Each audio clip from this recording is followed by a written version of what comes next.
just agree. Let's do a mutual ceasefire on race. And then, honestly, you will see a lot of the differences just recede because then we'll be talking about economics. And the second we talk about economics, then you will find that most people are on the same side. They don't want to pay $11 for a dozen eggs. They don't think actually you should have a country run by billionaires. That's not healthy. It's not. And I'm sorry, I'm here because a billionaire has guaranteed free speech on this platform, and I'll forever be grateful for that. But you don't want every part of your civic life controlled by people just because they're rich. Like that's not democracy for one thing, and it's super unhealthy for another. It's not even feudalism; it's beneath feudalism. So anyway, that's the first thing I would do is just if you just banned, I don't want to ban anything, but if you had a gentleman's agreement that we're not resolving anything, racial differences are actually not as big a deal as we make them out to be. It's not the beginning and end of every fucking story, what color you are. It's absurd. And we're just not going to talk about it. We're going to take race off federal form. We're going to stop counting people by race because it totally dehumanizes a person to classify him by race. He didn't choose his race. It has nothing to do with anything he did. It's how would you like it if we classified people by height and then argued about short people versus tall people? All of us could see what a fruitless conversation that would be. And hopefully, if we're rational, we'd stop having it and just accept that tall people are a little different from short people, but not that different. They're still people. And then we could have like a conversation about things that A, we can change, and B, that we have in common. What do you think of that? No, I think those are decent points. Obviously, I don't How are think we they should. decent? No, no. Well, I think where I differ is that there are times where I think it's important to speak about race. I think that America in general, they over speak about race. I think that people accuse others of being racist too easily, and when they do that, they actually it's causing more harm than good. It's making real racists seem less racist. But let me just ask you a question then. I mean, you've taken a lot of assumptions on faith. I notice in that sentence. But can you think of any material improvement to the United States that we have achieved over the last 10 years by talking about race? We passed the Civil Rights Act. We've done a whole lot on that question for 60 years, 70 years now. But in the last 10 years, it feels like we've kind of run out of things to talk about. It's almost exclusively used as a cudgel. And but maybe I'm missing something. Can you think of some way where a large group, millions of Americans, have benefited materially from our quote conversation about race? In the last 10 years, I would say that hasn't been much. There hasn't been much accomplished. I don't think we are anywhere further along racially than we were 10 years ago. Right. And so I'd agree with you there. Does that mean that if somebody does something horrible to a certain race, we should just not talk about it? I don't think that should be the case. Well, I don't know. I mean, maybe it might be worth treating people as people. So I guess implicit in your question, and I really appreciate this, is the desire to see the country come together and people stop arguing with each other over pointless stuff and be a nation again rather than just 360 million disgruntled individuals, which I think that's what you're saying, and I'm totally for that. Okay, but any talk about race, like by definition, reduces somebody to a physical characteristic. And I thought we thought that was bad. I still do. But B, that a recipe for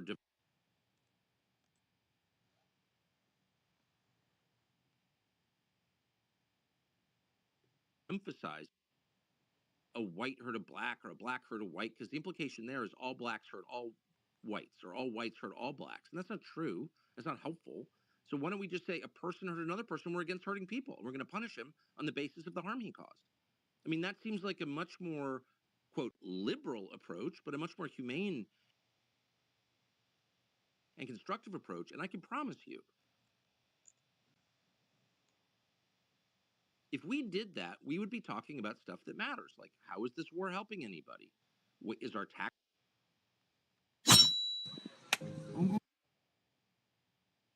Candace, I don't know if you have the capacity to talk. If you could unmute your mic, the space is yours and the floor is yours. Yeah, I mean, I'm just here to listen and first off, just to support Tucker. I mean, just an amazing launch. So excited to see what you do with it. The world needs more Tucker Carlson. We need more speech and just kind of building upon what Tucker is saying. Yeah, the world has been harmed, in America especially, has been harmed by pushing down, pushing through this race narrative. It's led to a more divided nation. And I think that, we're seeing this over and over again. And right now we're being presented with it on both the left and the right. People that are calling for the censorship of speech, people that are using the exact same tactics to silence people. Cancel culture in general, it has been extremely harmful. People aren't allowed to make mistakes. And Tucker, I think it's amazing that you point to your past. You say, I supported the Iraq War. I changed my mind on that. We're growing closer toward a nation that doesn't seem to want to allow people to be able to transform. And I think that's very scary when people can't make mistakes, when people can't adjust their opinions. So I guess my question to Tucker would be, what are your thoughts on cancel culture and where it stands today? And I think it's a remarkable thing to consider with this week, Alex Jones being back on Twitter. Some people saying that he never should have been allowed back to have a platform on the basis of some things that he said. What do you make of that? Where is cancel culture today? Let me just say, I'm grateful that you're here, and I hate to sound like I'm log rolling, but I'm like the world's biggest Candace Owens fan. So thank you. Thank you. I think that people, and even some liberals, honestly, and I have boundless contempt for liberals. I kind of like a lot of people on the left. In fact, I do like a lot of people on the left. Serious. Don't always agree with them, but I think they're real people. But liberals I make fun of a lot. But I think even like kind of ordinary liberals are beginning to realize that the justification for censoring people was a lie. So the idea was we have to make you shut up because you're hurting someone's feelings. And in order to be compassionate, and it preyed upon their best instincts, which are for compassion, which is a good thing. And they would say we have to have compassion for this or that person, and so that person has to be censored. And liberals kind of said to themselves, "Well, I'm not for censorship, but I'm even more opposed to hurting someone's feelings, so I'll go along with it." That was the initial bargain that they made. And that's how the ACLU went from, an anti-censorship organization to advocates for censorship. And that's how Media Matters was allowed to become this huge force in American life. But I think even liberals are starting to realize the point is not to protect anyone's feelings. Nobody cares about anybody's feelings. Nobody cares about other people. And just look at what's happening in our country. The amount of suffering going on in the United States has grown exponentially over the last 5 years, exponentially, and nobody cares. So clearly, your feelings or someone else's feelings or the feelings of transgender American Indians on the res, it's all irrelevant to them. Censorship is a tool of power used to preserve power. It always has been, it always will be. If someone's telling you you can't say something, they're telling you that on behalf of someone above you, not below you, above you. This is a revolution aimed downward at people. And I think I think even liberals are getting it. And by the way, it's very tiresome. Oh, you can't say that. Well, fuck you. Well, you can't say, this or that. I could give you 1,000 examples. I've been dealing with this my whole, for over 30 years, but it's the justification for it is a lie. And I think everyone knows that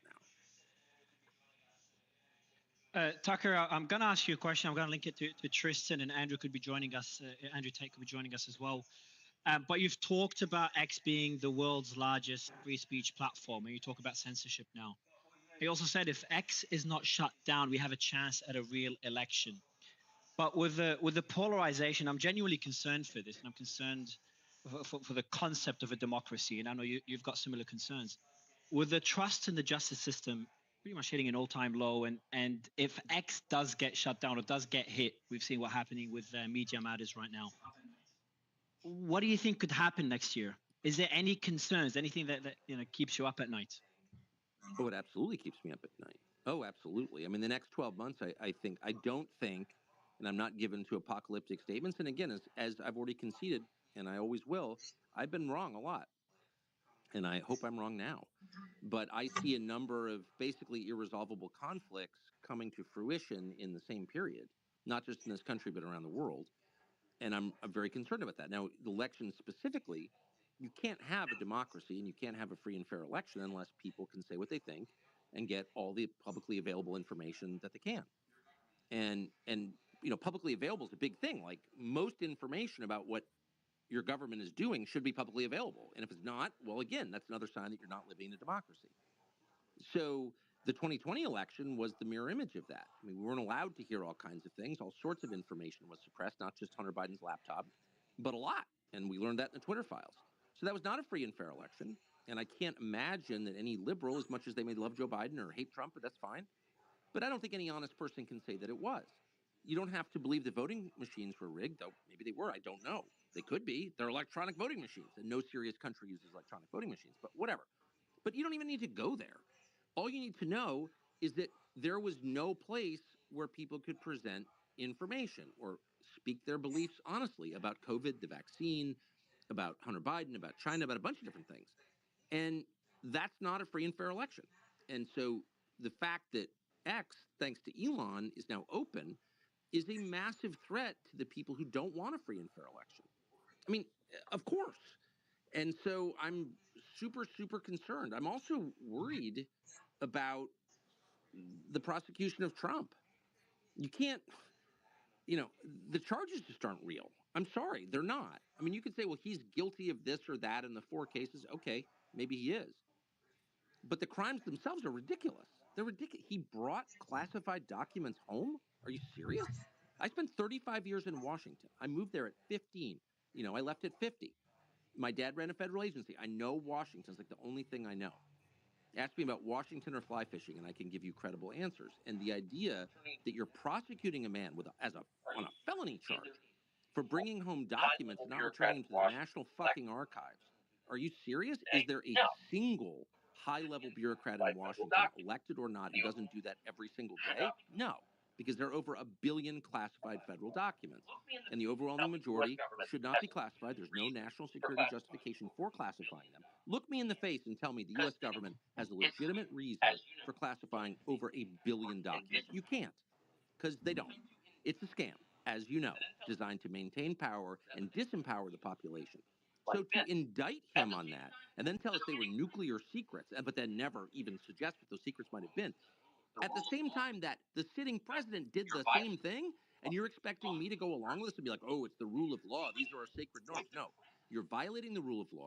You're mocking our sacred norms, and you're doing it with the presidency at stake. You are trying to take the front runner out of the race with bogus legal charges. And when I saw that happening, I mean, I always had qualms about Trump, particularly the people he hired. Some of them were just like beyond. I couldn't believe he'd hire someone like that. And I've told him that to his face, and I think that. But the second they indicted him on ridiculous charges and raided Mar-a-Lago and went through his wife's underwear drawer and all that shit, I was like, I don't care.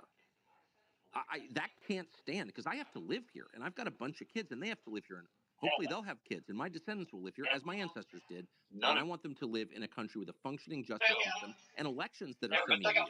And if we allow this to happen, none of that will come to pass. So, yeah, I'll take it. But Tucker, I'll take it. About what concerns me is I'll take it a step further. One of the first, and Tristan, that goes to you as well after Tucker, is one of the first things Elon said when he came on the space. He said, something along the lines that I'll never kill myself, or if anything happens to me, just rest assured, I'll never kill myself. And then Andrew came on and said the same thing 2 days ago. Tristan, I think you shared a similar concern. For so many people to be saying this, and then you see big tech being able to completely cancel someone. We saw Alex Jones talk about his experience 2 days ago. It just seems that the concept of a democracy is just not working. It's to have so many voices say something like this, and seeing what's happening with Trump. Do you share such a concern as well? Have you ever thought about this before? Of course I do. Of course I do. And not only have I thought about it, but I mean, how many democracies between Rome and the American Revolution did the world see? Let me do the math. 0. So, look, there are inherent problems with democracy. There was a lot of conversation about this in the late 18th century in Europe, and not just from fascists, from liberal-minded people who wanted the maximum amount of freedom for a population. And they argued, famously, that democracy inevitably leads to authoritarianism. I hope they're wrong. I was born in a democracy. I hope to die in one. I support the system that gave birth to my country. So I'm not against democracy, but I'm just going to note the obvious, which is it's very hard to maintain one. Very hard, especially at scale. The country gets big. We've got officially 240, probably got 280 million people in this country, and they're very divided. It's hard to have a democracy under those circumstances, but we have to keep trying And I will say the magic ingredient in a democracy is tolerance. You have to accept that there are countrymen, your fellow citizens who disagree with you and want something different from what you want. And you have to accept that. You have to live under their rule from time to time. You have to be in the minority. Because a democracy, by definition, means ultimately, while we have respect for minority rights, the majority gets what it wants over time. That's what the system is, and that's what it demands. And if you get rulers in there who are like, well, we're in power now, and we don't give a shit what you want, you're not getting it, and we're going to stymie your desires at every turn. Two things happen. One, you make a mockery of the system that you purportedly uphold and represent, democracy. That's the opposite of democracy. And the second thing that happens is you get a really volatile society because people have no outlet. They have no power. They have no financial power. Labor has no value in the United States, and even less now we've let in 50 million illegal aliens. No value in your labor, okay? None. And that's a function of technology and immigration. But so they don't have that anymore. The working class has no power economically, but they still have political power. The people who were arrested on January 6th were the working class people who are like, wait, my vote is the last thing I have. It's all I have. And you're taking that away because that election clearly was unfair, which it was. And then rather than listen to their concerns, we're like, shut up, insurrectionist. We're putting you in jail. Or Ashley Babbitt, we're just going to kill you. And no one's going to care. Like, if you do shit like that and you keep doing it, you are going to get something super ugly. You are. Without a pressure relief valve, your society will blow up. It's really obvious. I do not have an especially high IQ, and it's really obvious to me. So I don't know how they're missing this. It's going to blow up in their faces, too. There's no global sanctuary. If you're super rich, like, where are you going to go? You can't just, like, live at the Discovery properties at Baker's Bay. You can't live at the Yellowstone Club. Like, what do they think is going to happen? And so I think it's a moment of mass insanity. And the way to fix it is to just resolve yourself to the fact that at some point in a democracy, somebody's going to get elected that you don't like, and you're just going to have to deal with it. Okay? That's just true. Tristan, I want you to jump in on that particular point. You and Andrew are facing, let's say, a flawed justice system in Romania. We've got, where he, being concerned about the US. Would love you to jump in on this point and any other questions you have. Yeah, to speak about lawfare for just a moment, what I will say is I think that the overuse of power is something that becomes very obvious with time. Over the last 70 or 80 years, we don't know exactly who was assassinated, who killed themselves, who didn't. There are some cases, obviously, that you just mentioned, Jeffrey Epstein, that are far easier to prove or easier to build a case to the public than others. But truthfully, we don't know. So Elon coming out saying, I would never kill myself, Tucker, Andrew, myself, always harping on about the fact that we will never kill ourselves is a very important thing to say, because if they do use this weapon on us, if this weapon is used to silence any of us, and I'm speaking of obviously the higher ups, people who are more influential than myself, then at least the world will be wise to it. The question is, what are we going to do? Because I genuinely worry for Tucker and I worry for Elon, and I don't want to be Mr. Doom and Gloom. When I say I worry, what I mean is I include them in my prayers every single night, because lawfare is the next step. They're doing it with Trump. There's a very interesting book I suggest everybody at home read called 3 Felonies a Day by a man named Harvey Silverglate, and he speaks about how if somebody within the Justice Department wants to get you for something, any aspect of your life can be interpreted and prove that you've committed at least 3 felonies a day. Now, the book does exaggerate with that number.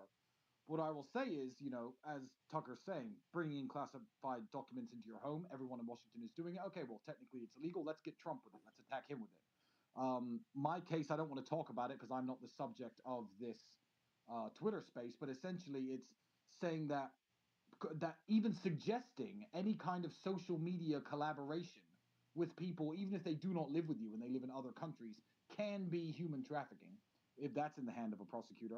I would like to think that the world is now smart enough that if Tucker Carlson in the next 6 months living a public life as he has done for the last 30 years, and Elon Musk being a successful millionaire ever since his first game developments and his sale of PayPal, if a bunch of random imaginary crimes from his past creep up, I think that people just need to be smart enough to think, why did this man go so public and so loud and state his opinions so virulently when he had a criminal past? And the answer to that is going to be, well, they don't have a criminal past.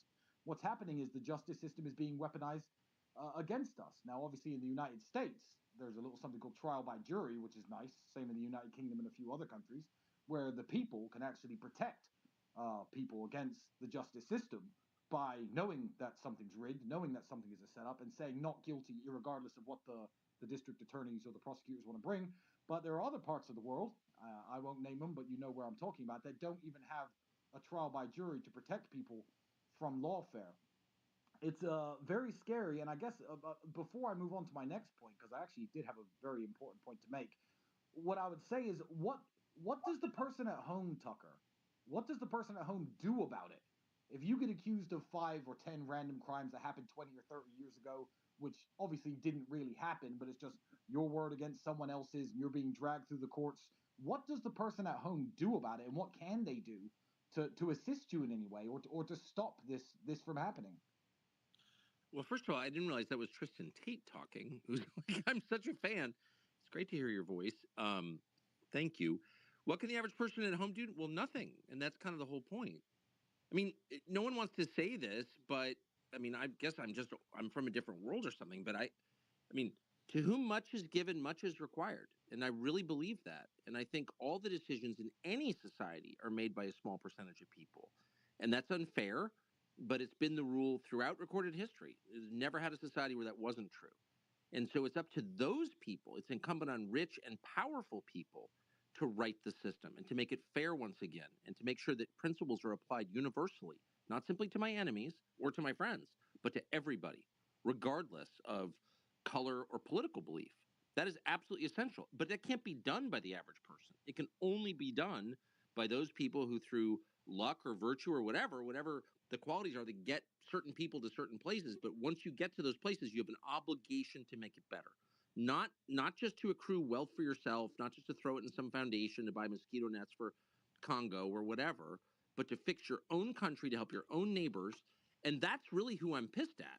I mean, even when the looting was going on after the George Floyd death, and they were burning Wendy's and all this stuff, and like, yeah, they're out of control, and I hate that, and I do think it would be fine to shoot some looters, but I was really not mad at the looters. I was really mad at the people who are funding them and cheering them on and making excuses for them, the people who should know better, who have the power in our society, and who are instead destroying what they should be protecting. And those are the people I hate. So I think we should focus all of our energy on pressuring people with power. And last thing I'll say is that given the overwhelming advantage that technology gives to the powerful, and I'm a huge believer in gun rights, and I have a lot of guns, and I believe in the AR-15, and I shoot a lot, and all that. That's all great. But in the end, Joe Biden is right about one thing. It is an asymmetrical battle between you and the government. That is absolutely true. You're not going to beat a drone, even with a 12 gauge with Magnum duck loads. You're just not. So you need to make sure that people like Elon Musk, people who Donald Trump, and there should be many, many others who have power, are restraining the forces of totalitarianism before they crush you. So you need to, like, the pressure campaign should only be on powerful people. I don't think mass demonstrations are going to get us there. I just don't. I hope I'm wrong, but I don't. By the way, we've got Tristan. I'll give you the mic, and then we got Patrick. We got David just jumped in. David Sachs, Tucker, you and David had a great interview. I was listening to it earlier. I'd love you to dig into Ukraine. Charlie's here as well. Tristan, I'll give you the mic. Then Benny, I'd love you to intro Charlie and Patrick. But Tristan, go ahead, man.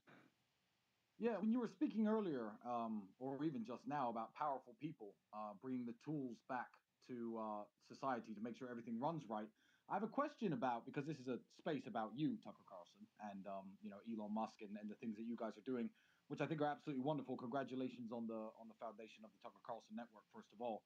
What I would say is, I feel like your massive success, unprecedented success in recent times, hasn't just been because you're charming and handsome and you tell the truth on your news show. I feel like in your experience, I mean, you've been involved in the media and the news since I was in kindergarten. You've been at this game a very, very long time.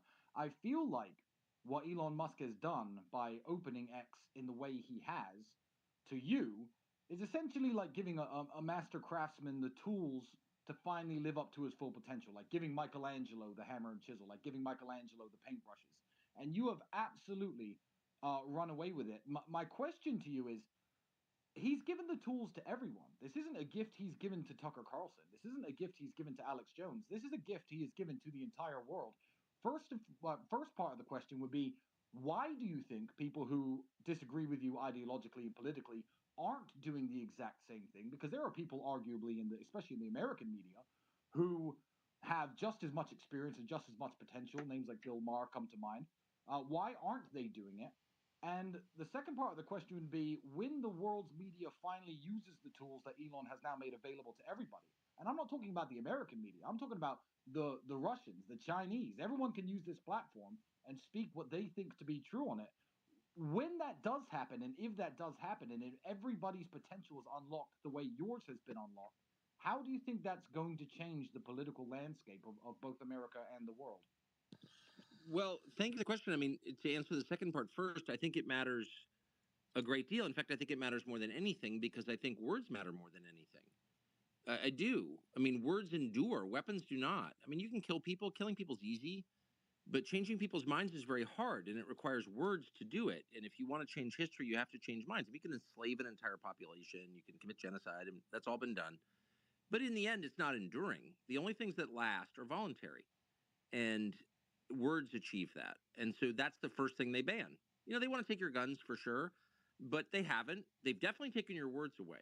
And there's a reason for that. There's a reason it's the First Amendment, not the Second. It protects your right to speak, et cetera, et cetera. So I don't think we can overstate the significance of X. And I'm not just saying that. And I should just say, to be totally clear, I haven't taken $1 from Elon Musk. I don't work for Elon Musk. I'm just like anyone else on Twitter. I don't have some special deal with him at all. Uh, so I'm not like flacking for Elon Musk. I'm just saying I don't think we appreciate what a big deal this is. I can tell you the other side appreciates it very much, and they're going to do whatever it takes to shut it down. So that's the first thing. The second thing, your great question, like why aren't more people on the other side using the opportunity to make their case? And I'm not being snide or glib. I don't think, and there are some, and good for them. I really do support that. Like, make your case. Tell me what you're for. Tell me why you're right. Don't just attack people. Tell me what you believe. And I don't think there's much of a case to be made at this point. I mean, there is a case on the left, on the actual left. You've seen very articulate people come on, especially on foreign policy, and make a very strong case for a left-wing foreign policy perspective, which, you know, I don't always agree with, but it's a coherent case. You can't what is the coherent case for castrating your children so you don't have grandchildren, the one thing that everybody in the world wants? I mean, I don't like, it's just those are the kinds of objectives that can only be achieved by force. It's not about convincing people to sign on. It's not about convincing them that you're right. It's about forcing them to do something. And that's what worries me. The fact that we don't have more neoliberal voices on Twitter, and neoliberals run the world or the West at the moment, not for long, in my view, but they do now. But their voices are absent in the public debate. They don't want to debate. And that just tells you that they've moved past the debate stage into the coercion stage. And it's scary as hell. Patrick, I want to ask you and Tucker a question. I'd love you guys to go back and forth. And something that is not getting enough attention, and every time I talk about it, mainstream media never brings it up in their articles, and that's censorship. I think not enough people care about this. You, Patrick, Tucker, of course, Andrew, Tristan.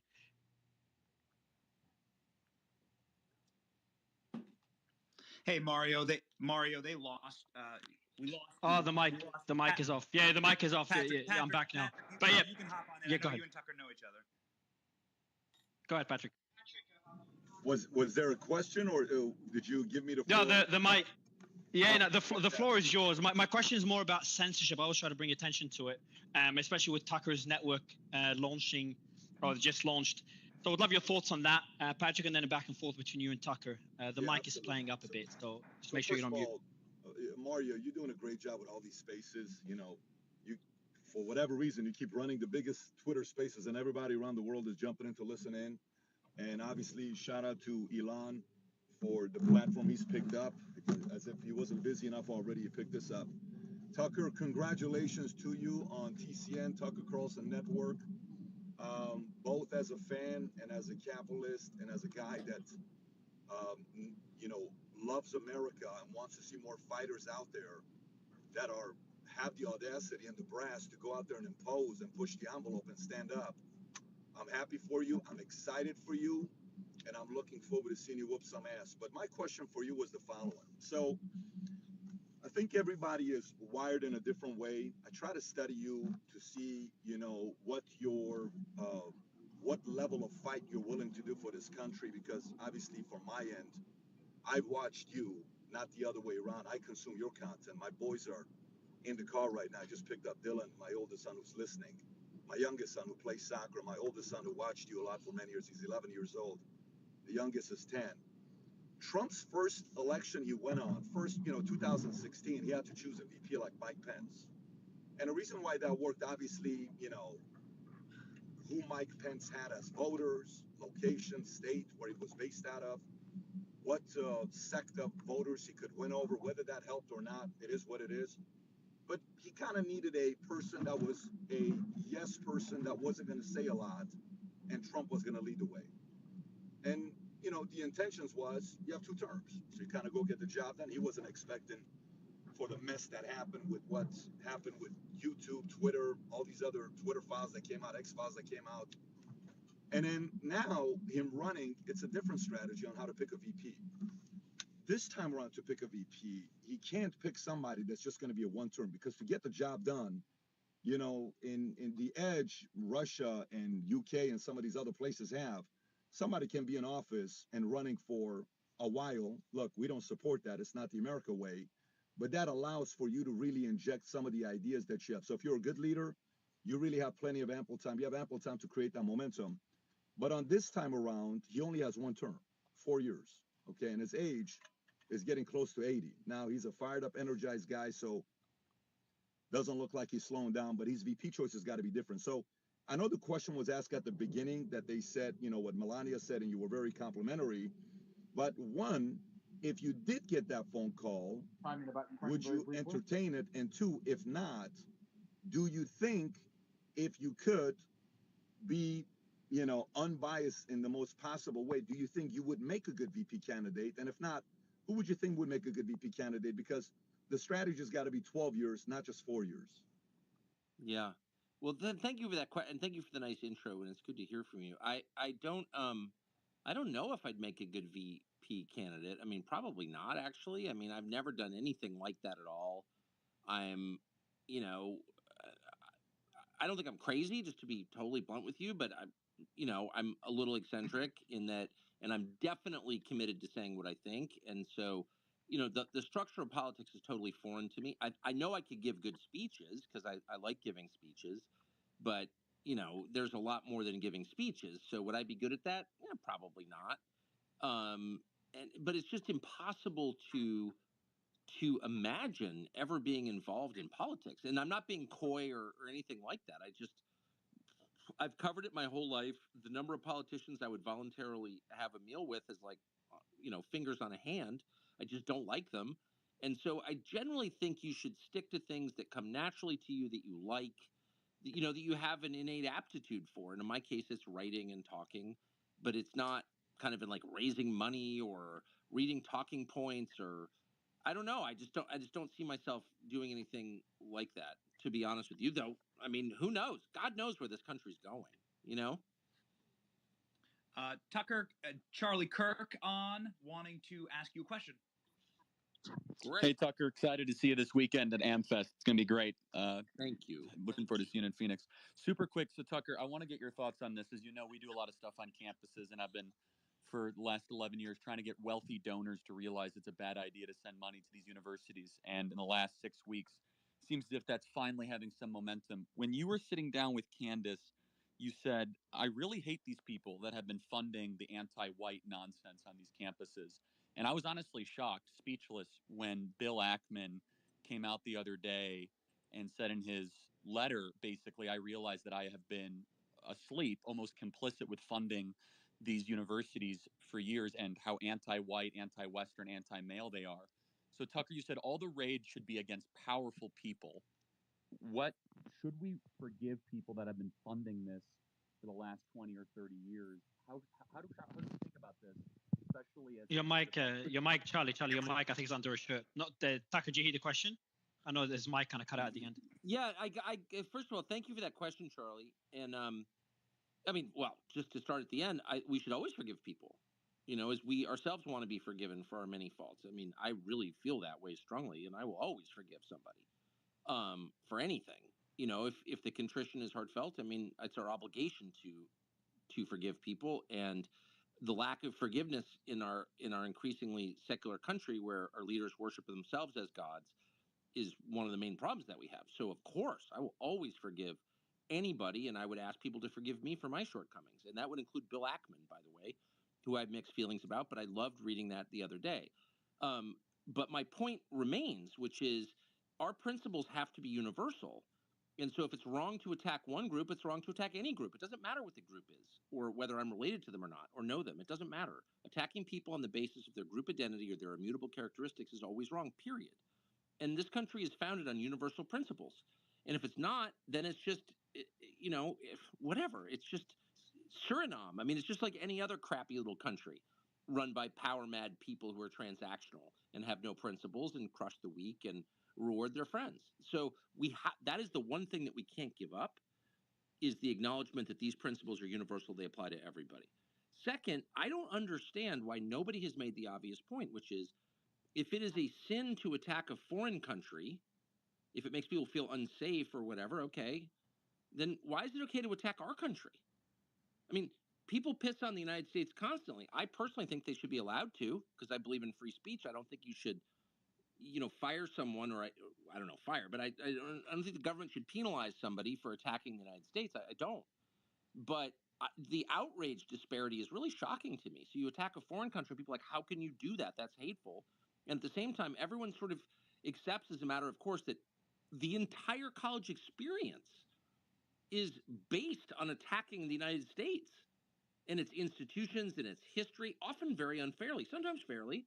There are definitely ways you could attack the United States, and that's fine. But to claim the whole country was built on slavery and it's the most unfair country in the world, when of course it was the most fair country in the world. That's true for all its faults. So I just would like to see a little bit more parity.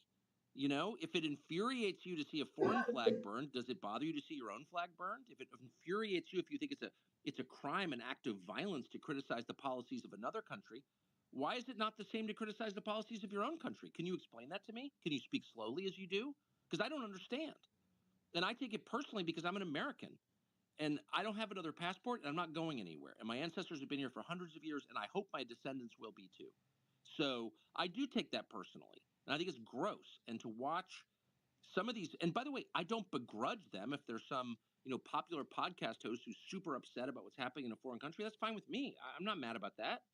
But if he's applying such different standards to my country, like nothing's too crappy for the United States. Well, we should send the refugees that I'm describing as terrorists to the United States, because who cares about the United States? What we should really care about is some foreign country. I'm offended by that. And by the way, that's not an attack on the foreign country. It's not. And it's not an attack on any group of people. It's just a natural response from someone who lives here and was born here and plans to die here. I don't know why that doesn't make sense. It does make sense. I just want to jump in and say it absolutely does make sense, and we need more people to be willing to say that. There's nothing wrong or dirty about being America first, and the people that are trying to switch the narratives and make it seem like, you know, to love your country and to want to see your country secured first is wrong are completely, they're the ones that are wrong, and I'm saying that because Charlie, obviously you mentioned me and the conversation that Tucker and I had, and I'm sure, Tucker, you don't pay much attention to the headlines, but people tried to make it seem as though our conversation, us wanting to be America first, was somehow wrong and backwards. And so, I'm grateful for people like you. I think whether you want to or not, you are a pioneer, and I think that people with platforms, as you said, who much is given, much is tested, are wondering, where do we, what does the future look like in media? What does the future look like for the Tucker Carlson network, for people that are willing to stand up and to say things that are plainly obvious and plainly true and are unwilling to, be smeared out of existence? What does the future look like for people like me and Charlie Kirk, we're a generation beneath you? Um, what do we have to do? I want to just know more about your future vision for the Tucker Carlson network, because obviously, all of us are excited about what you're doing, and we do view you, as I said earlier, as a pioneer in this space. Well, thank you. I mean, my vision is, partly inchoate. I'm just being honest. I mean, these things evolve in ways that you can't foresee it, and this will be no different. But my baseline belief is that you have to be protected, and I know that from experience. And you can, work for people who you really like and who you think like you, and then things will happen that you don't understand, and all of a sudden you're cut off from any kind of audience, and you have no opportunity to say what you think is true. And that's happened to me before, and I don't want it to happen again. And to rely on advertising, if you're me, if you're Elon, it's fine because you're in a different category. You're the richest man in the world. But if you're me, you can't rely on just advertising. You can't, because it's a fickle world. It's a turbulent world, and you need the fortress effectively that a subscription model affords. We're going to be posting on X every single day, all of our content, and some of it will be behind a paywall, but part of all of it will be on X because we want the biggest audience we can get, and we so appreciate the amazing and at this point unique nature of this platform.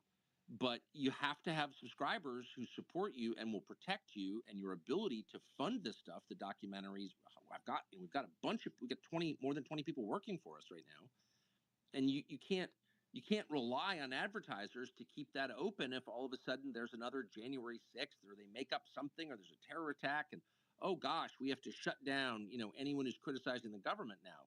You think that won't happen? Of course it'll happen. I mean, it's guaranteed to happen. And I just want to stay afloat during that time. And I'm not, money driven. I never have been. I'm happy to make money, but that's not my goal in life at all. My goal in life is to say what I think is true. And I think this will allow it. Bay? Speaking of Ben, are you there? Speaking of saying what you believe is true, Media Matters, of course, trying to censor. There is very few people that are properly fighting back. Elon Musk is one of them. Another is the Attorney General of the state of Missouri, Andrew Bailey, who's joining the show right now and has filed now an investigation into Media Matters over the last 24 hours. Has announced that the state of Missouri will be investigating the fraud of Media Matters. Would love to give the floor to the Attorney General of the state of Missouri.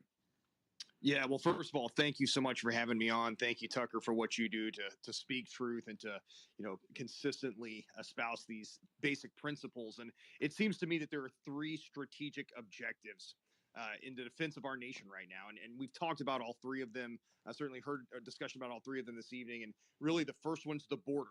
No border, no country. If we don't secure our southern border and we allow this mass invasion to continue, we will lose who we are as the United States of America, and it undermines the rule of law.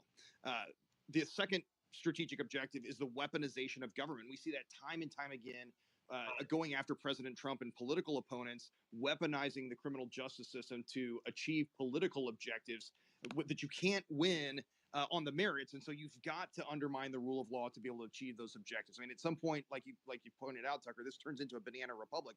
And again, it's a rule of law issue. But the one I'm most concerned about tonight, that I really want to focus on, and I think touches and concerns the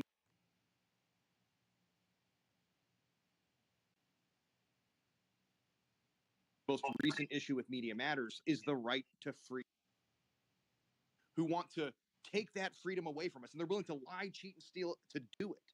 These are cowards who can't fight and win the battle of ideas.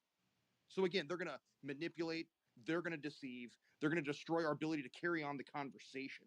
And really, it boils down to two principles of how to motivate human behavior: inspiration or manipulation. And that's why I think this new front in the battle for freedom of speech is such an interesting juxtaposition between Elon Musk, inspirational figure who inspires innovation, against the manipulative behavior that we see from Media Matters.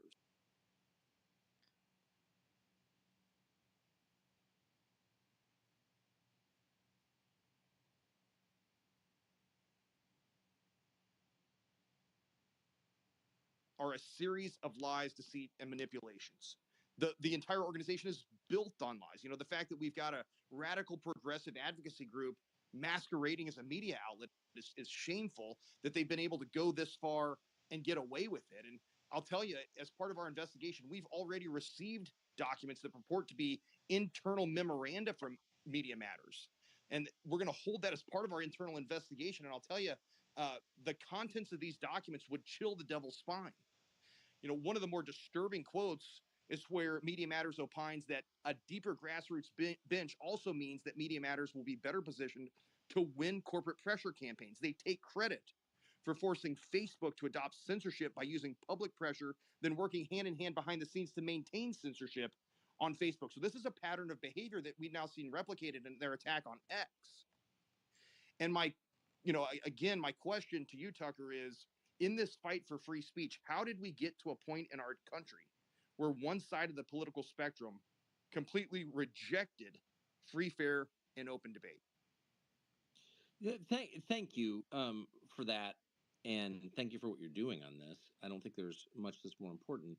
I would say, we allowed the framing to be created by, uh, you know, the other side, and the other side lied about why they were doing it. Again, the point of censorship is to protect the people in power.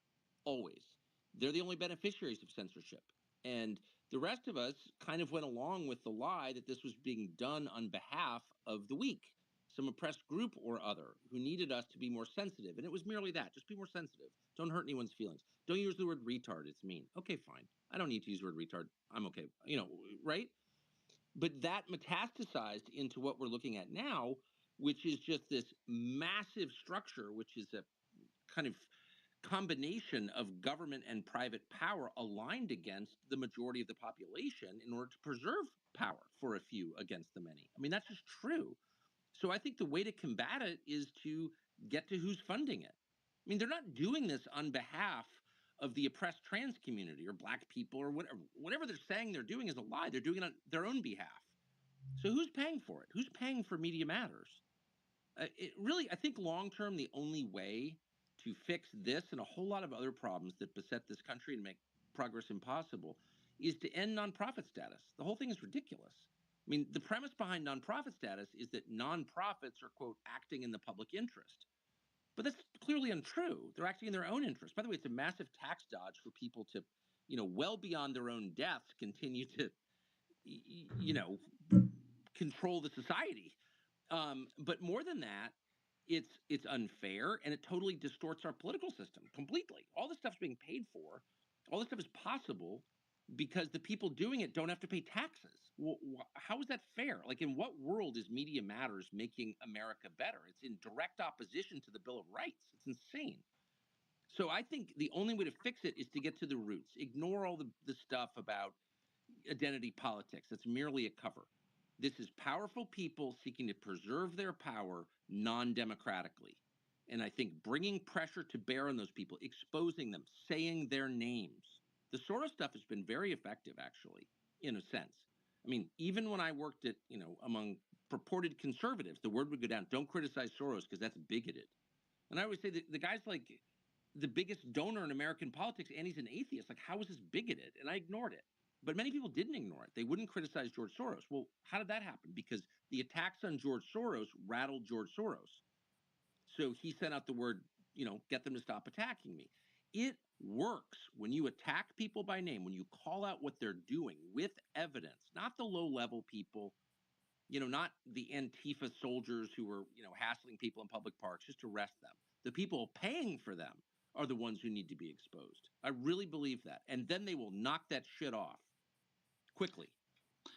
David, I want to go to you, David, and you and Tucker were two of the first. By the way, Benny, is a bit of an echo from your end. Just your mic is unmuted.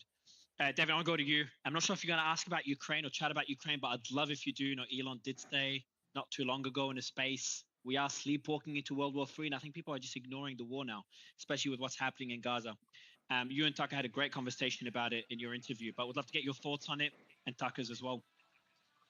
Well, Mario, I'm happy to talk about that. But first, just building on this previous conversation about censorship and weaponization of government, I just want to ask Tucker, is this, in your view, a sign of weakness or strength on the part of the ruling elite? I mean, on the one hand, it feels like it's a sign of weakness in the sense that they wouldn't need to be censoring their opponents if they were really strong.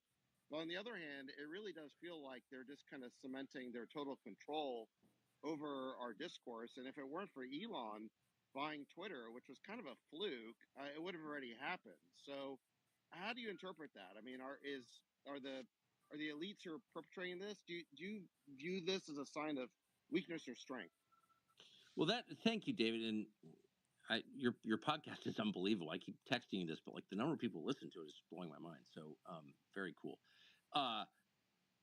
Obviously, it's a sign of weakness. Hysteria is always a sign of weakness. It's hysteria. I mean, it comes. It's a gender assigned term, and it was the opposite of manliness. Manly self control was the opposite of hysteria. So it's always a sign of someone who believes he or she is in the subordinate position, and it's true in your own life. If your kids disobey you and you get hysterical, what you're really telegraphing is I have no control over you. And if you know you're in control, if you're firmly in control and have the respect of your children, then you can firmly but calmly correct them. And that's how a man who's in charge of his house behaves. Hysteria is not. That's the single mom play. So yes, it's a sign of weakness. The problem is they have a lot of power. They still have a lot of power. So they clearly feel existentially threatened. I mean, there's no mistaking this behavior. This is Ceausescu. I always think of this, was on tape when he and his wife Elena were led away to be executed in '89 in Romania, and it was videotaped. And they tell him, "We're about to execute you," and he starts barking orders at the people who are about to kill him. And I thought, what an interesting response that was. He became even more insistent on his power as it was obvious that he had none. So that's a very human response. When you feel like it's slipping away and you're about to be executed, you freak out. But what's interesting and very revealing is they're not about to be executed. I mean, we're nowhere near realigning this country to like majority rule. We're not even close to that. Like they have all the power.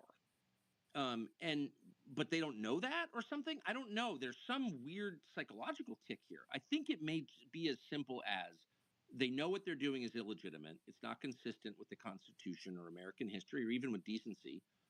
And they feel very paranoid as a result. It's like an Edgar Allan Poe story. They can hear their own heartbeats because they know they've done wrong. I mean, I do think that's what we're seeing. The problem is that people who feel that way, who have a ton of power and feel threatened, are very, very dangerous. Very dangerous. Like, because they'll do anything to save themselves and they can do anything. So they're freaking me out right now, you know? On the Yeah, point and of, I think we just got another example of that today. Do you see that there was an FCC commissioner published a letter opposing the fact that the FCC just canceled a contract with Elon's company SpaceX, which is the only company that can really provide internet from space. And yet the FCC just out of the blue for no reason canceled a almost $1 billion contract. And he basically said this is because the Biden administration has declared Elon persona non grata. So yeah, just another example. Well, you could. I mean, it kind of, if you use their reaction as a guide to what's important and what matters, which is a pretty handy guide, like what actually matters, just look at what they're doing, what they care about, because they're pretty good at figuring out what actually matters. Keeping X open as a free speech platform is, I think, the biggest deal in their world and the single biggest threat to their illegitimate rule. And so you can imagine a situation. I mean, I haven't talked to Elon about this. I'm not an intimate friend of his or anything, but you can imagine where they just bring so much pressure to bear where, it's a very expensive company. It's expensive to operate. You paid a lot for it. And you sort of wonder if there isn't a way for the public on both sides, anyone who supports free speech, to help. I mean, is there some sort of public investment vehicle where people who support free speech could become minority owners with a different class of shares of the company to help? I mean, I think that's every bit as virtuous as sending money to the March of Dimes. I do. Yeah. Well, I think the thing that everyone could do is just upgrade to Twitter or to X Blue, the premium account. So that would be the simple thing. But Yeah. yeah, I mean, I think you're right. By the way, let me just say that congrats on the launch of TCN. Just speaking as a web product guy, I thought it was extremely well executed, and I was happy to subscribe. And I would urge everyone here to do the same. But I think to your point, I mean, I agree with you that these people would not be attempting censorship, which is so un-American, anathema to everything that the vast majority of Americans believe, if they weren't fundamentally weak. And yet, it feels like they're so close to cementing their control. And look, like I said, Elon is kind of a fluke. I mean, in the sense that I know lots of really successful people in Silicon Valley. None of them would have stuck their necks out to oppose the censorship regime in the way that Elon has. Never mind, spending what is it like, $45 billion to acquire Twitter. So, and to keep on suffering the penalties that he's suffering. I mean, look at what they're doing. You had this FCC decision today, just canceling this huge contract. They're investigating him for supposedly building a glass house at Tesla. I never knew that was a crime before. The DOJ is investigating SpaceX for not hiring enough non-Americans, like enough refugees to to jobs that are involved in sensitive national security jobs. I mean, it's just like insane what's happening. And I'm just speaking right now as somebody who's reading the news. Okay, this is not me divulging anything I've talked to Elon about. Okay, this is just me reacting to publicly reported news stories. So Elon, I think, is really kind of a fluke in his willingness to stand up and potentially face the repercussions of opposing the censorship agenda. Never mind buying Twitter in the first place and opening up the Twitter jails and restoring free speech. So, and I guess the point I would just go back to, if that hadn't happened, which really only happened because he cares so much about free speech and he really does think it's fundamental to America and to civilization in general. I mean, we really got lucky that really and literally only one of our major, successful people in Silicon Valley had the means and the worldview to do that. That we're even speaking on this platform right now. And that's the thing that, so I agree with you. On the one hand, it's a sign of weakness that they're pushing this agenda. On the other hand, they are so close to implementing their total control over the public discourse. And it's, like I said, only a fluke that it hasn't happened already.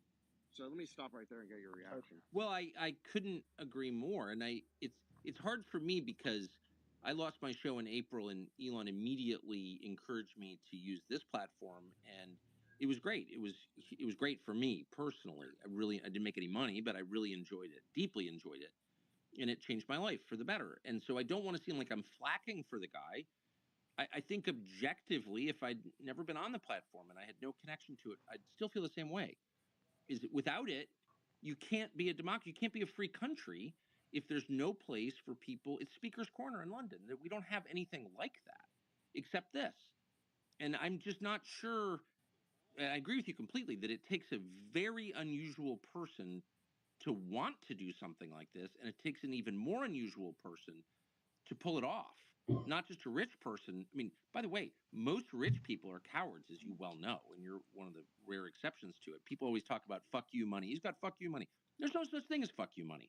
There's only fuck you poverty. A lot, you're fearful of losing it. So you're even more under control. So he is a complete fluke.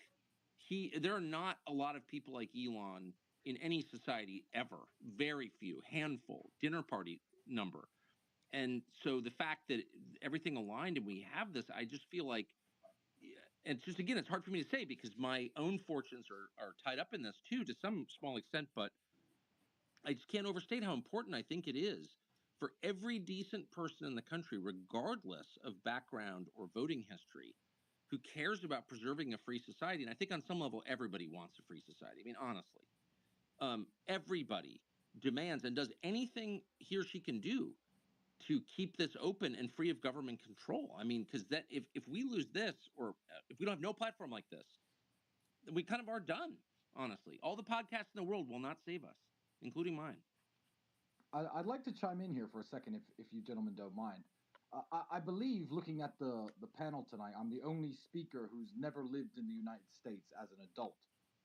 There's a lot of people listening who perhaps don't know who I am. Of the 55,000 people who have tuned in, I left the United States involuntarily at age 8, so I am an American citizen, but I've never lived in the United States as an adult. I live currently in Romania. I've lived in Slovakia, Poland, the United Kingdom, notably, in the Middle East.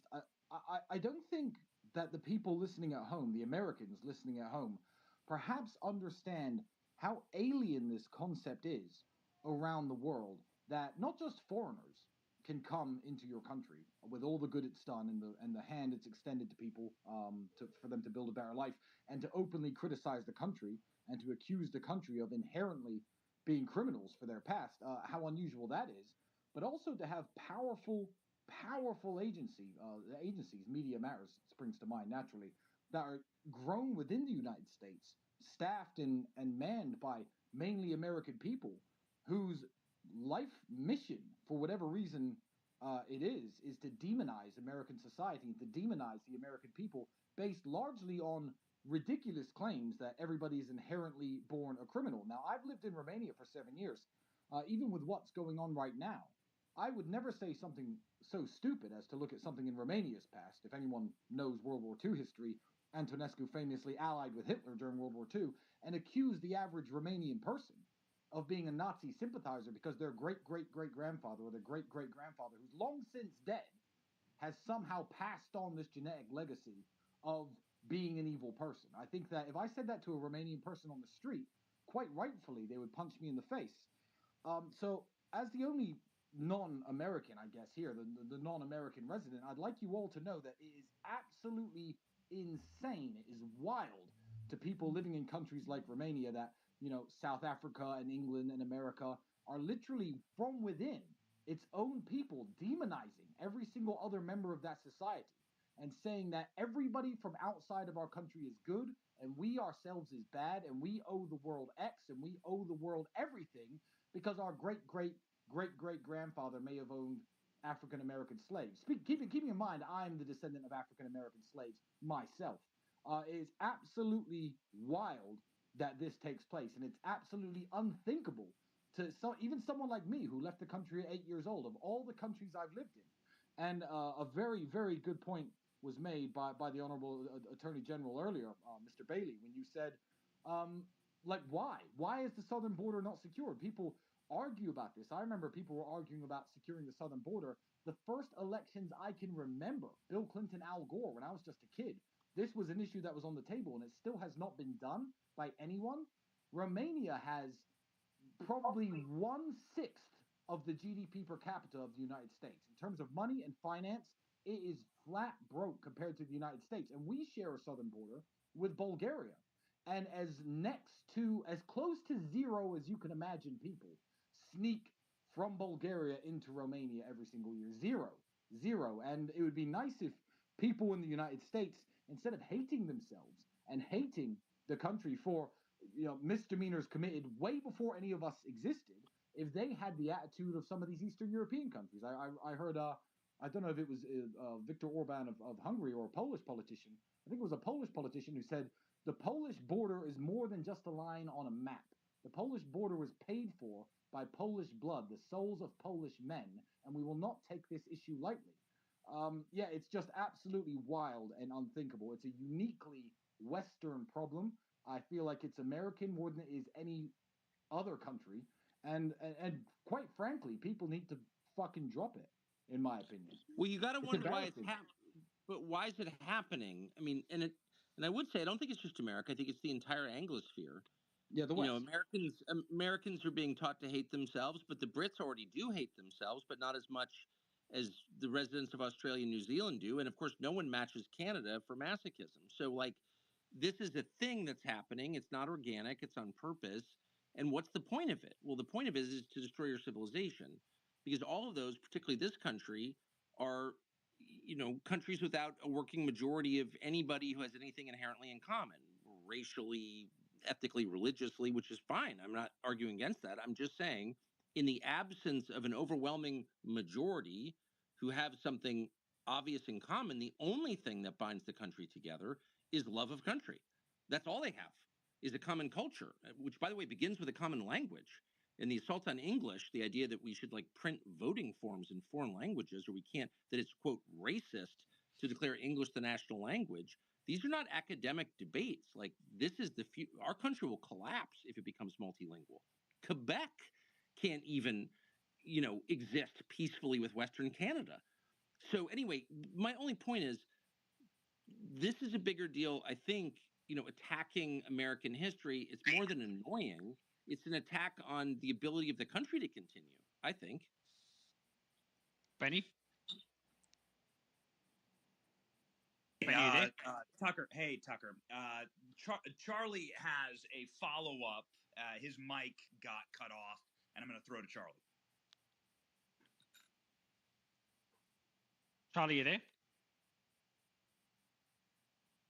Right, your mic is not working, Charlie. Not sure what's happening. Whenever it works, just jump in. I want to try to press again on the Charlie until your mic works. Just jump in when it does.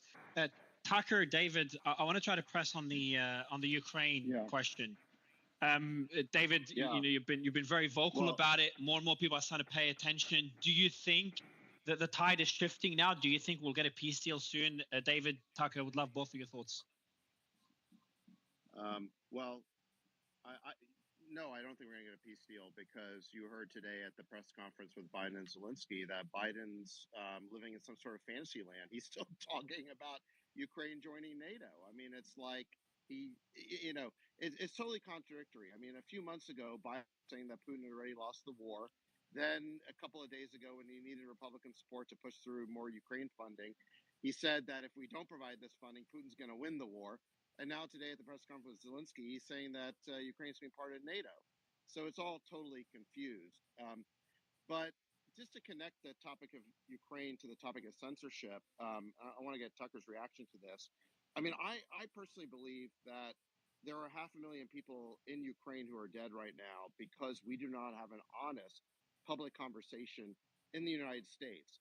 If the mainstream media had honestly reported that there was a deal available in the first month of this war to end the war, all we had to agree was for Ukraine not to be part of NATO, which it never will be anyway, because it's not going to win this war. If the mainstream media just reported that, I think the American people would have said, of course we should sign that deal. Just, make that deal. Why would we block it? And instead we blocked it, and look at what's happened. 500,000 people are dead, and Ukraine's losing the war. They're on the back foot. The country's been completely destroyed. And I look at all of these virtue signalers on Twitter who've been enforcing this narrative, the people with the Ukraine flags on their profiles, the ones every day by the thousands who are attacking me for pointing out the truth about this thing, saying somehow I'm an agent of Putin or whatever. I think that if we had an honest conversation on social media or in the mainstream media, this never would have happened.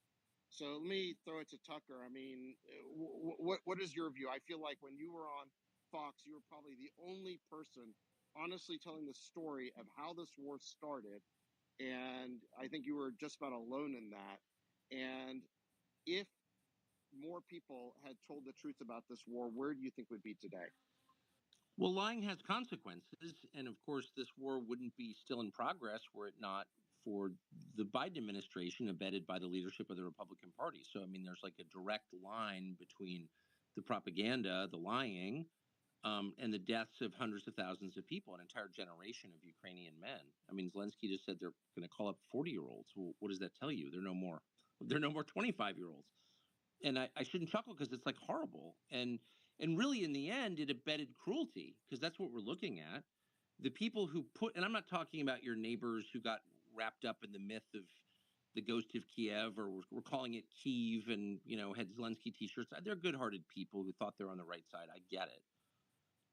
I'm talking about the people who pushed this war, who went to the Munich Security Conference, the Vice President of the United States, the Undersecretary of State, and said to Zelensky, we want you to join NATO, knowing that was the red line of it has to be the red line for a sovereign country, period, meaning Russia. You're going to have a war if you do that. They knew that. They did it anyway. They wanted a war. And then they created, they destroyed Western Europe's economy by blowing up the Nord Stream pipeline, et cetera, et cetera, et cetera. But the main thing they did was destroy Ukraine, and they didn't care. I mean, that just, I don't know. I'm not an expert on war. I've seen a couple, and it means like lots of dead people who shouldn't be dead, and there's no reason for them to die. And we now know the Israelis were honest enough, as you remember, Bennett, to say over a year ago, yes, there was a peace deal in progress, and it was scuttled by the U.S. That's a massive moral crime. Like, the blood of those kids is on their hands. I think that. I don't think that's an unfair conclusion to draw from the facts. And yet they're running around lecturing us about democracy and how they're on the right side of history. The opposite is true. They've committed a horrific crime, and the main victim has been Ukraine, and they're still posing as the defenders of Ukraine. I mean, it's like mind-boggling to me. I can hardly believe it's happening. You know, Tucker, if I could, Tucker, Congresswoman Paulina Luna is on. Speaking of Ukraine funding, the floor is yours, Congresswoman. Hey guys, yeah, I just wanted to speak on that for a minute. I actually had gone to Poland and met with the Ukrainian parliament and delegation there.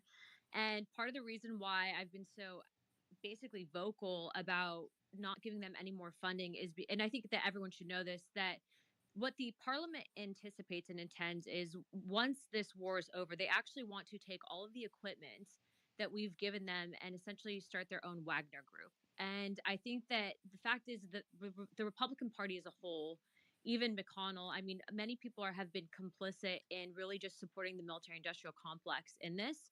And frankly, had Trump been in office, I think that this would have never happened. I think, frankly, that probably there would have been peace talks. And the fact is that no one wants peace talks. They just want more war talks. And that's exactly why Zelensky was in Washington today. So, you know, to give you hope for the future, though, I do think that the more people that we can get into office that are not a part of this problem, we stand a chance at saving this country. But there really is a movement that I think is starting to take form now, and don't lose hope, because this country is worth saving.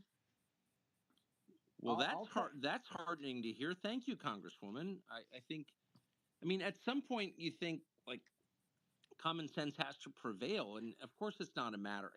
I'm just saying really quick how ashamed I am for how mad I was about being called an agent of Putin and how defensive I was. I've never been to Russia. I mean, it's like it's not even worth it's like being called a racist. I'm not a racist. I'm not an agent of Putin. It's not even worth getting mad about it. And in fact, I think the slur is designed to make you mad and designed to channel your attention and your energy into fruitless directions. Like, just laugh. That's absurd. And I wish I'd done more of that. You know what I mean? Yeah. But, well, I know what you mean, Tucker. Yeah. I just want to underscore your point, Tucker, about the moral crime. I think it's really important to say that all the people who wanted to fight in this war on the Ukrainian side volunteered, you know, over a year ago.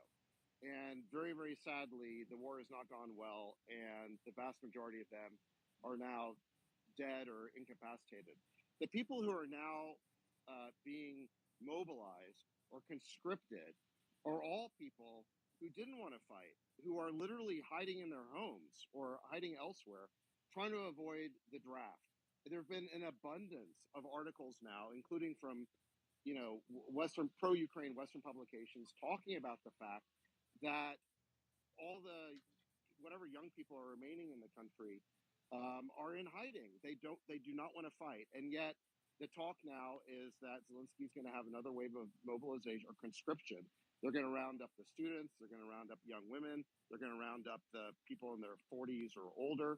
And they're going to be fed into this meat grinder of an unwinnable war because, you know, unfortunately, the Russians just have too big an army. I mean, this should have been really clear before the war even started.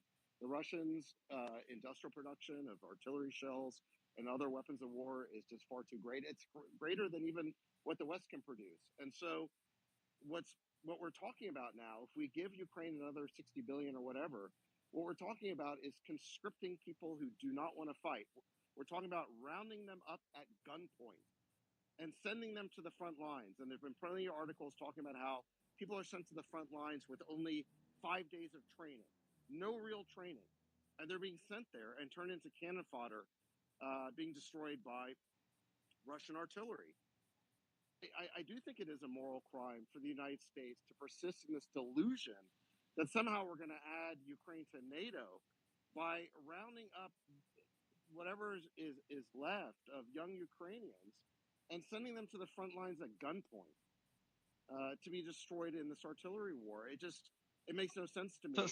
David, but how? Sorry to jump in. How I want to get your thoughts on how could this end? You know, you've mentioned, and a lot of people don't want to say the taboo word of a potential World War III, and you're called a fearmonger as soon as you mention it. Is that still a concern in your opinion? And if not, what other options do you think are more likely? Well, it's only a concern if the U.S. escalates by getting directly involved. I don't see the Russians using nuclear weapons because they're winning the war with conventional weapons. So why would they escalate in that way? The great danger actually is that faced with a crushing defeat, that the Biden administration will do something stupid and seek to get directly involved in the war. I think that's probably a low probability event.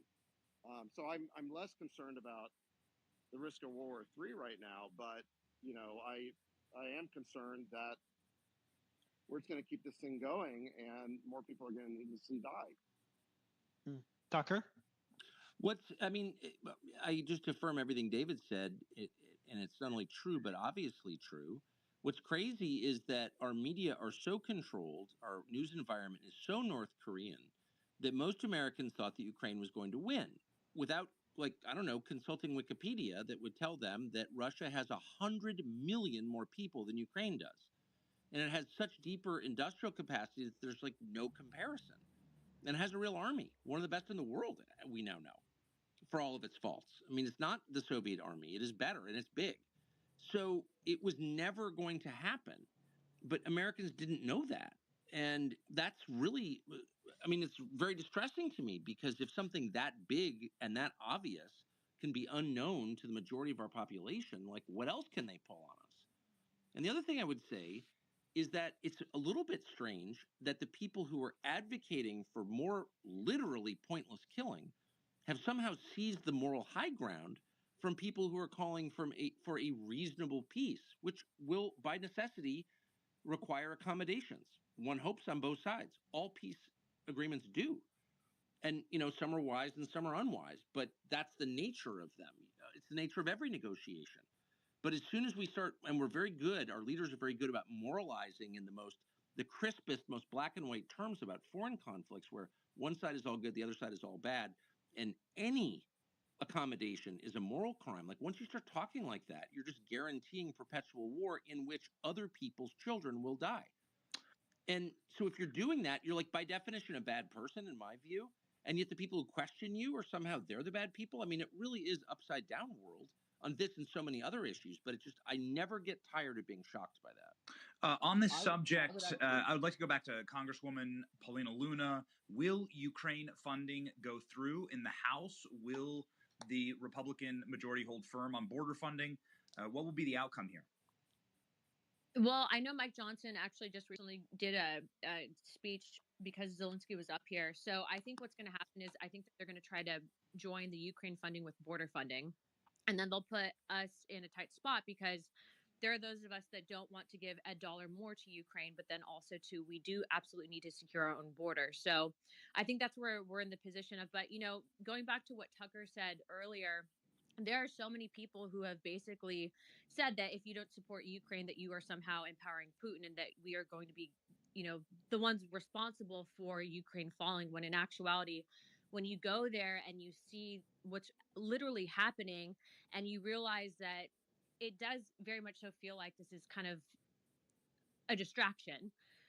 When you really see what they're planning, it can be very frustrating at times. Also, I wonder, thank you, Congressman, I wonder if people have any concept of the harm this has already done to the United States. The sanctions alone, when you start seizing the personal property of residents of a country because they're residents of the country without any due process at all, without even charging them, and you seize billions of dollars of their personal property because they're, quote, oligarchs with Russian last names. I'm sure some of them are bad people. Maybe they're all bad people. But what you're telegraphing when you do that is that the rule of law doesn't apply to you. Well, if you're the holder of the world's reserve currency and you're the safe haven for the world, all rich people in the world want to invest in the United States because it's safe, because we don't just take people's shit because we don't like them. We have a process. If you start doing that, then the rest of the world's like, wait a second, you're not what I thought you were. I want to get out of dollars. I want to, for example, form a massive global coalition of nations that are not aligned, and we'll do our own thing. It's called BRICS, and it now represents most of the world's power. That's just a fact. So, we just ended American dominance in a bunch of different sectors, or began the process of ending it.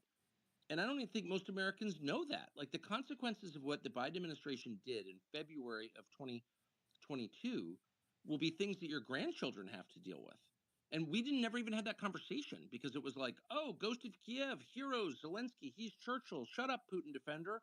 Like, you can't have big issues like this and no public conversation about them, or else you'll destroy yourself, and we are. I have a few words. I have a few words to actually say on the Ukraine issue, Tucker. Sorry for interrupting you, ma'am. I apologize. What I will say about the war in Ukraine is I live just a few hours from the border. So although I'm not a politician, I'm not a member of Congress, I'm not as politically well connected as a lot of people on this panel. What I will say is I saw a side of this that a lot of Americans didn't see for at least a year until after Russia started its military operation. From the very first day that Russia rolled across the Ukrainian border, I myself and a few members of my team were personally on the Romania-Ukraine border just a few hours from my house, just helping out, giving shoes, clothes, coats to all the women and children coming across because it was the winter. In fact, Tucker, when you were at my house, you saw the massive stockpiles of emergency food supplies I still have, because obviously I was arrested halfway through my charity efforts. When that first happened, when Ukrainians were first coming across into Romania and speaking to me, I heard a lot of them, not all of them, but a lot of them, and some of them saying, you know what, I just wish America had stayed out of our politics. I wish America had stayed out of our politics. I wish 2014 didn't happen. If Americans had stayed out of our politics, this wouldn't be happening. And when I voiced my opinions on the internet, and I voiced my opinions on I was still active on Instagram back then, and also on some other platforms, Americans who and people in the West, British, French, who probably couldn't point to Ukraine on a map, were telling me I was a liar. And I was literally physically on the border myself. I've lost 3 people I know in this conflict, 2 fighting with the Ukrainians, and 1 who was a young Belarusian man who was a friend of mine who was in Kiev at the time of the military operation starting, and he's vanished. So I don't think a lot of people knew what was happening in Ukraine at all until you started your show on X, Tucker, until you started telling the American people what was actually happening, until you shone all this light on it. So it's very, all I can do is, I guess, personally thank you, because the more the American public actually understand what's happening, the more they're going to stand up to funding this pointless forever war. It's not going to be a forever war because the Ukraine's running out of men very quickly, and the more lives we're going to save. So I'd first like to personally thank you for that, and I'd also like to let you know, because as I said, I'm currently closest to the border than anyone else maybe on this panel, and I've been there myself many times. I have moved a lot of orphans, women, kids to the United States, to Europe, paid for flights, hotels, etc., to facilitate refugees. Somebody who I came into contact with just a few months ago, her father is a 51-year-old man with no military experience, very little fitness experience, in fact, as a whole. He was dragged into this war and conscripted, and the first thing he did, keeping in mind how much money you have given them as Americans, was he asked her to ask me to buy him a Toyota truck for $5,000. I believe the United States, at the time of him asking, had given Ukraine over $20,000 for every single eligible soldier that it was possible to conscript within the country. And the first thing this man needed when he was dragged into the war was a loan from me to buy himself a Toyota truck. And I told the person, frankly, with a tear in my eye, that I had no intention of buying him a truck that's going to end up as his grave, because the Russians are going to destroy that Toyota truck and kill her stepfather, essentially. Tucker, I know you've got a couple of minutes left. Can you hear me, Tucker? I hear you perfectly. Thank you. Yeah, I've got a final question for you, and I think one you'll enjoy answering. You saw the format with Spaces, and obviously you've been on Twitter for a few months, and you've also talked about the death of mainstream media, especially with the launch of networks like yours. So I want to get your thoughts on what Elon has built. I know you talked about it a bit earlier, and the whole structure of Spaces, how you never know who could jump in. You're talking about one topic and you have someone related to that topic just jump on, you have a discussion with them. And then your experience on X over the last few months as well. And then your plans with your network. Maybe it's a good way to wrap it up as well. Yeah, I mean, I'll just go quickly. I mean, I'm a bit of a disadvantage, and I feel a little bit fraudulent talking about tech platforms when, I'm not honestly that fluent in it. And I sort of, I honestly, apart from the mail bombs, I love the Unabomber's manifesto. So that's kind of where I am on technology. I think it's really dangerous and soul destroying. So I don't know that much about it. In this case, I think it's liberating and great. But I've never been on Twitter Spaces before. I think it's, or X Spaces. I think it's incredibly cool, and I'm coming back. But again, I think what Elon has done, I see it in larger terms. Like I think he's making democracy possible, and it's kind of funny that a foreign-born guy. I mean, I guess it's often the way it works. People should, a lot of good people. As much as I'm for closing the borders, a lot of good people show up in this country, and they come here because they really believe in its promises, and some of them try to uphold those promises, and Elon's one of them. So God bless him. We're doing something, as I said at the outset. I'll just make it very quick, but we're trying to build a news company that's enduring. We're doing it on a subscription model, pretty light subscription model, really. I mean, most of the stuff you'll see at least part of it on X forever because I love the platform. But we're creating a whole bunch of stuff and hiring a bunch of people, and somebody needs to be covering all these stories that aren't covered. And the last thing I'll say, my greatest frustration with the news is not simply that it's biased, that it's serving power rather than challenging it and holding it accountable, which is its job, but that it's tedious and boring and repetitive, and that it's incurious. They're not interested in the world and what's happening. And this is an amazing time. And so the number of stories that don't get covered is totally ignored, or there's some clip here or somebody texts you, do you know this? What? And it's never even acknowledged by big news organizations, and acknowledged only, on a surface level by social media. Somebody needs to be following up on that stuff. And that's what we're going to do. And I think we can. The numbers work. It's not that expensive to do that. And of course we're going to be sued. Of course. That's how they shut you down. But we're trying to raise a pool to defend ourselves against that. And we hope to make it through the end of this coming year, which is a pivotal time in American history. And I don't think I'm being hysterical or overstating the case at all.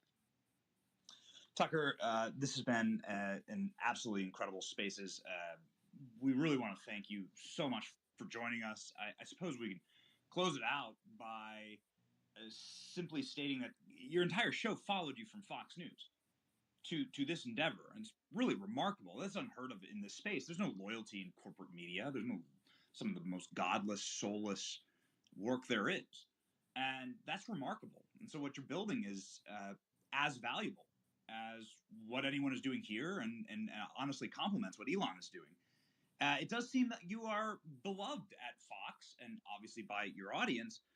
Greg Gutfeld continues to violate the ban on your name at Fox News. Greg Gutfeld regularly name drops you, and also most recently says, if you want to look at how bad advertisers can become, 2 words for you: Tucker Carlson, violating again the blacklist of your name on Fox. So your final sign off to Greg, and your thoughts on having such a loyal staff. Well, I love my staff, and I mean, they're always at my house, including staying there. So the line between staff and friend is definitely blurred. I'm not a big boundaries guy. So these are people I really love. I would never work with anyone I didn't trust or love, and my wife didn't feel the same way about it, and she definitely does. And so, yeah, we're unusually close to everyone, and almost all of them came, and I'm really grateful for that. And in general, I pride myself on getting along really well with the people I actually know, and I pride myself as well on being hated by people who don't know me, which is fine. It doesn't bother me at all. But I think it's really important. In fact, I think the measure of a man is how the people who know him feel about him. I mean, who cares what people who don't know you think? I just don't. I never have. But it's very important to me to get along with the people in my immediate orbit. My wife, number one. My children, number two. My lifelong friends, my brother, my dad, the people who work for us and work with us. I mean, those relationships are the most important relationships in my life. And I don't trust anybody who claims to love humanity but doesn't have close and enduring relationships. And I do, and I'm proud of that. So, and as for Gutfeld, I love Gutfeld, but I better leave it there so I don't cause him problems. But I am happy to see, I don't look at cable news ratings ever. I didn't when I worked there. But someone just sent them to me today, and Gutfeld has the 2 top shows on the channel. So that's heartening. Good for him. He deserves it. He's a good guy. Tucker, pleasure to have you. Thanks a lot for joining. Benny, Alex, thanks for making this happen. And guys, for the audience, we're going to have more spaces with other surprise guests. We're talking to a lot of world leaders scheduled over the next few weeks. But Tucker, honestly, I've been listening to your interviews preparing for the space, and I can't wait to see what's in store. I think the discussions you had, I listened to the one you had with Megan Kelly, the one you had with the All In podcasts. To be honest, surprised relative to how the media is trying to paint you. So it's a pleasure to have a chat with you, and I hope you enjoyed the space as well. I absolutely loved it. Thanks, guys. Thank you for having me. Thanks, Tucker, and thanks for everyone else that joined. Benny, Alex, good to wrap up. Stay based. Thanks. Bye, everyone. Yep. See you guys. Thanks.